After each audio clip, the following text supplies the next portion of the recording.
The next thing the bile does as it moves through the intestines is to balance the immune system. When most people think of the immune system, they think of white blood cells floating through the bloodstream. But over 1/2 of the immune system is actually located in the intestines. The job of the immune system in the intestines is much more difficult than that in the bloodstream. Infections only rarely make it into the blood, but every day our intestines are exposed to millions of parasites, bacteria, and fungi. Because the intestinal immune system is continually at war with these microbes, it is much easier for it to become overly aggressive and start to attack our own tissue.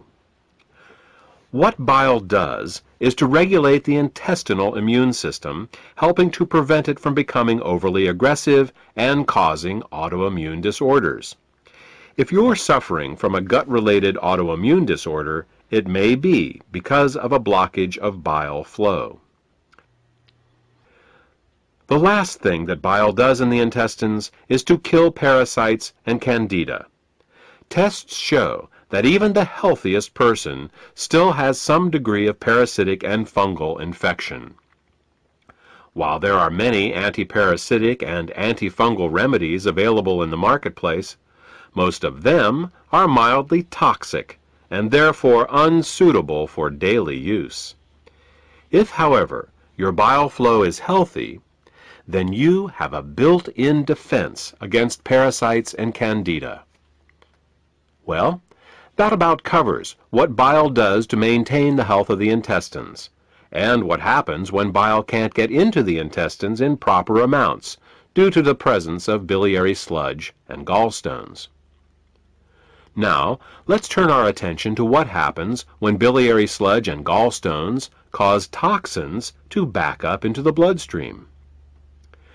Just as the kidneys remove water-soluble toxins from our bodies, the liver removes fat-soluble toxins from our bodies by putting them into the bile. If the bile gets clogged up due to biliary sludge and/or gallstones, then the fat-soluble toxins can't get out, and they start to build up in the body. One of the first signs that bile is backing up is an increase in cholesterol. This happens because the only way cholesterol can leave the body is through the bile. Impaired bile excretion causes cholesterol levels to rise.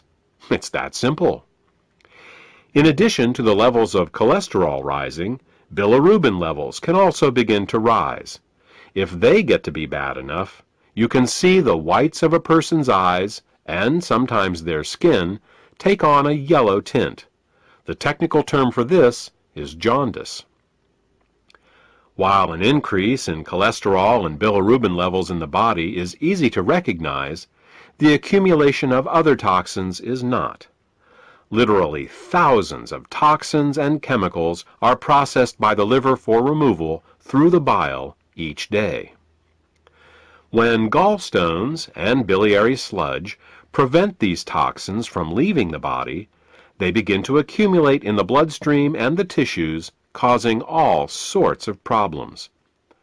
Dissolving gallstones and biliary sludge is an often overlooked but vitally important part of any detoxification program. The last problem we will discuss, that is caused by bile backing up into the bloodstream, has to do with immune function. As we said earlier, bile plays an important role in the immune system of the intestines by keeping it from becoming overly aggressive. Unfortunately, what's good for the immune system of the intestines is terrible for the rest of the body. Studies have shown that when bile acids are present in the bloodstream, they inhibit chemotaxis and phagocytosis. These are fancy words for how well white blood cells can locate, move towards, and swallow infectious microbes. Thus, what starts out as a beneficial immunoregulative action in the intestines becomes an immunosuppressive action in the bloodstream and the tissues. These are all effects of bile backing up in the bloodstream. The final set of problems we will discuss is how biliary sludge and gallstones can affect the neighboring organs. In addition to bile acids backing up into the bloodstream, bile can also back up into the pancreas and liver, where it can cause alkaline burns. This is because the liver, pancreas, and gallbladder all share the same basic plumbing, the common bile duct. There are valves that keep the bile from backing up into the liver and pancreas. If a small stone finds its way into one of these valves, the valve can get stuck in the open position. If this happens, then every time the gallbladder contracts to squeeze the bile into the small intestines, it can also squeeze the bile into the pancreas and the liver, causing caustic alkali burns and irritation. You see, very alkaline substances can burn us just as easily as very acidic ones. And with a pH of 9.5, bile is very alkaline.